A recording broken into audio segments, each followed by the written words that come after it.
عليه الصلاة والسلام وفدي baa u yimi nin ashaj cabdilqays la yidhaahdaa uu la socdo ninka kan wuxuu nebigu ku yidhi calayhi الصلاة والسلام ina fiika lakhaslatayn yuxibuhum allah waxaad nin yow leeday laba dhaqan oo ilaahay jeceliyey laba dhaqan oo ilaahay jeceliyey wuxuu nebigu ku tilmaamay calayhi الصلاة والسلام riwaayaadku waa kala gedisan yihiin riwaayadda muslim waxay sheegaysaa alxilm waاlanaah dulqaad iyo kaadsiinyo hubsiino waxaa tahay qof dulqaad badan oo dulqaadku qofku inaanu wax yari ihaara ku samayn inaanu kicin soomaalidu waa dad soodhaa inta badan waa dad uu aad ugu yar yahay dulqaadka iyo sabirku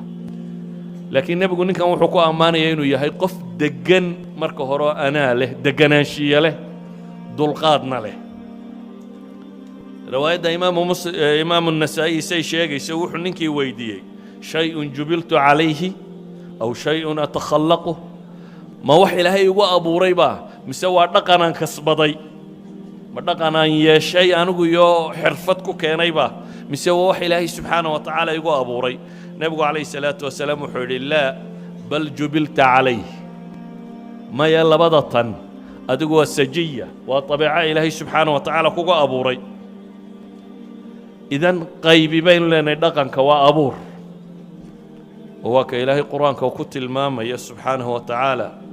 qaala inamaa ana rasuulu rabbiki liahaba laki ghulaaman zakiya ciise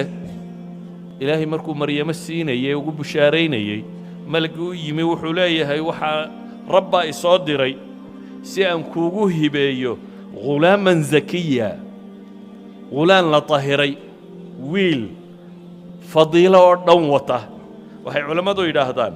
min طabcihi bay ciise ka mid ahayd in sidana ilaahay u abuuray subxaanaه wa tacaala idan waxaynu leenahay akhlaaqiyaadka qaybi waa abuur oo dee waynu kala cadho badannay hebel qofna waxaa laga yaabaa inuu marka laba eray la yidhaahdaba kaco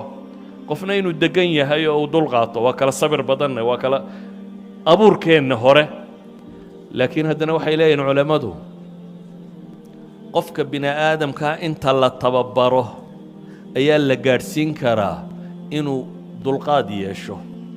inuu cadhadiisu degto inuu gacan furaado wax allaaliya waxaynu fadiilo u naqaano wanaag iyo dhaqan u naqaano qofka waa loo rabbayn karaa bay leeyihin haddii la rabbeeyo dee xayawaan baa la rabbeeya ama bini aadam baan la rabbayn karaynin xayawaankaa kaynta ordaya ayaa la qabtaayo inta la tababaro waxaad arki qaar shabeel tababartay ama libaax tababartay libaax iyo shabeel haddii la tababaray ma qof bini aadam oo nool baan la tababari karaynin markaa